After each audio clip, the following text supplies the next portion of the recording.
はい、どうも、ルースです。今回はですね、また ASUS 様にお願いをして、気になってたゲーミングノート PC をお借りすることができましたので、そちらをレビューしていきたいと思います。それがですね、こちらのですね、ROG Strix G16、G614JZR というですね、型番のモデルになっております。ASUS 様のゲーミングノート PC といえばですね、大きく分けて2つ、ROG シリーズとタフゲーミングシリーズとあるんですけれども、この ROG シリーズの中にもいろいろと細分化されておりまして、前回レビューした ROG Zephyrus はですね、コンパクトでハイスペックな、クリエイターユースにも使えるシリーズになっておりまして、逆にこの ROG Strix シリーズはですね、ハイスペックなゲーミング性能を突き詰めたシリーズとなっているわけでございます。で、サイズ展開は16インチから18インチとなっておりまして、まあ、お世辞にもね、ちょっとコンパクトとは言えないサイズ感にはなっているんですけれども、まあでもその分ゲーミング性能がかなりね、いい構成が準備されているというものになります。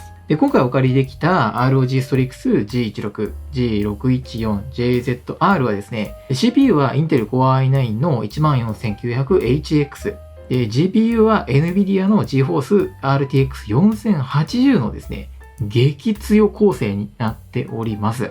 一応さらにね、これの上位グレードで RTX 4090を搭載したモデルもあるんですけど、そちらは価格もちょっとすごいことになっていて、プラスね、十数万以上プラスアルファしなきゃいけないので、今回はちょっとあえてね、4080のモデルをね、お借りしてみました。ではね、早速外見のところからね、詳細スペックをお話ししていきたいと思います。はい、ということで早速見ていきたいと思います。まずはですね、サイズ感なんですけれども、幅が約35センチほど、で、奥行きがですね、だいたい26センチほど、で、高さがだいたいですね、2.2センチから3センチ弱というところでございまして、で、重量が約 2.5 キロとなっておりまして、まあでも、このスペックっていうところを思えばですね、かなりコンパクトにまとめてくれてるんじゃないかなと思っております。で、大変ではあるんですけど、一応ね、ギリギリ持ち運びもできるかなと思っております。で、とはいえ、このモデルはですね、どちらかというと、基本は家で使用して、たまに外出するとか、そういった使い方になるかなと思っております。はい。で、天板にはこの ROG のロゴがあしらわれておりまして、この側面に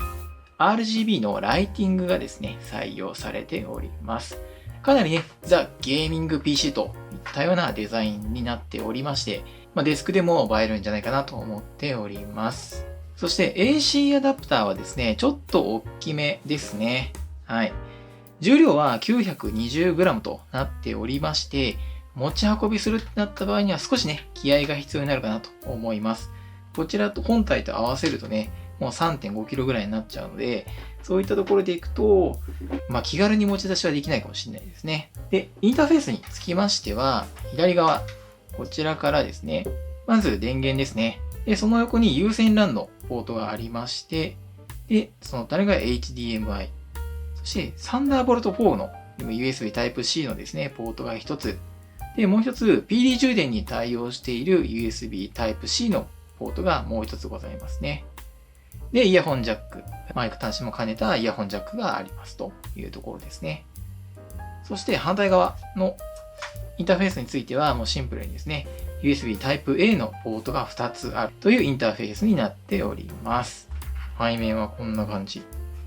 かなりごついデザインになっておりますね。開いてみるとこんな感じになっております。液晶ディスプレイに関しては、ノングレアのアスペクト比16対10になっておりまして、解像度は 2560×1600、いわゆる 2K 画質になっております。リフレッシュレートは 240Hz、オート速度は 3ms、色域も DCI-P3 を 100% カバーしている、かなりハイスペックなモニターが採用されております。で、キーボードは少し変わったレイアウトになっておりますね。点キーがマウスパッドに配置されておりまして、オンオフ切り替えてですね、使うことができるようになっております。で、一番右がですね、動画再生のボタンだったりとか、停止のボタンとか、専用のボタンが割り振られていて、便利に使えるキーが配置されているというものになりますね。で、ライティングもですね、様々なパターンがありまして、デスクをね、華やかにしてくれるかなと思います。でキーボードの LED や本体側面のこの LED はですね、専用アプリでコントロールすることができます。これ今レインボーにしてますね。で、スタティックだったりとか、プレス、ストロボ、カラーサークルとレインボー。これ一番ゲーミングっぽいね。レインとかっていうのはこんな感じ。で、筐体自体はですね、金属になっていて、高級感がある感じです。で、キーボードの押し心地っていうところも、かなりですね、土台が、基板がしっかりしているので、変な凹みとかもなくですね、なかなか押しやすいんじゃないかなと思います。はい、そしてね、肝心の中身のスペックについてなんですけれども、CPU は Intel Core i9 の 14900HX が搭載されております。こちらはですね、Intel 14世代の CPU になっているんですけれども、P コアが8コア、で、E コアが16コアの最大24コア32スレッドとなっておりまして、24コアって本当どういうことと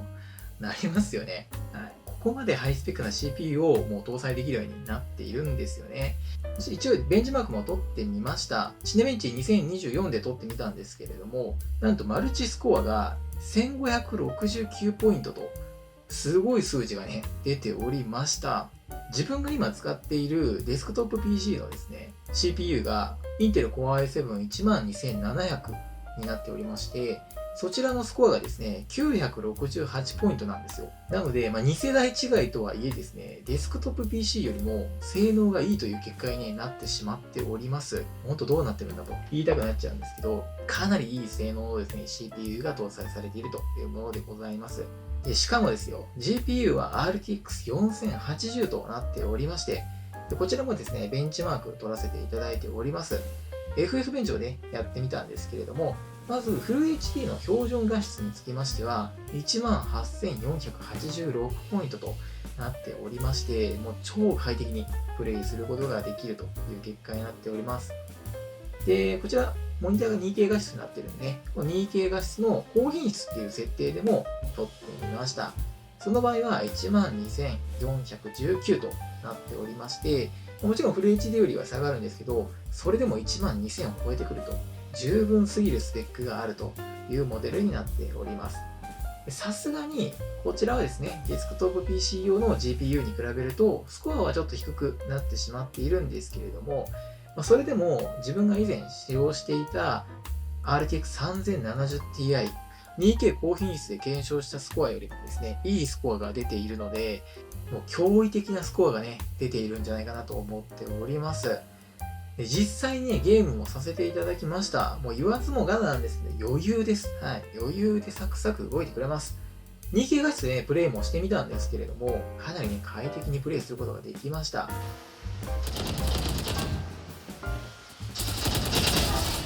うわぁ。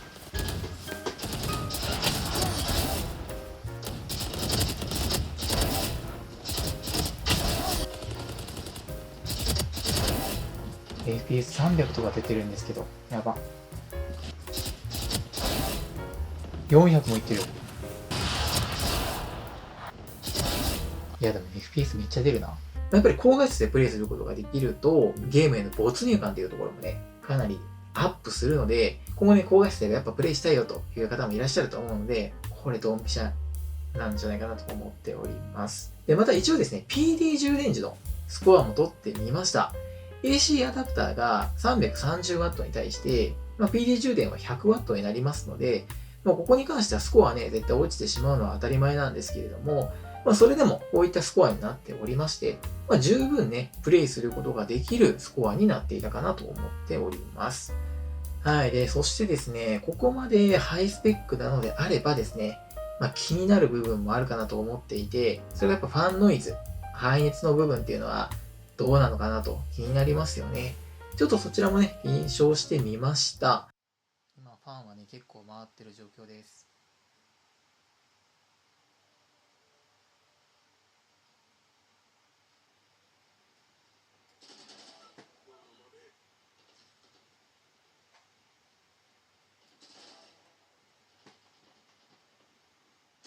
嘘。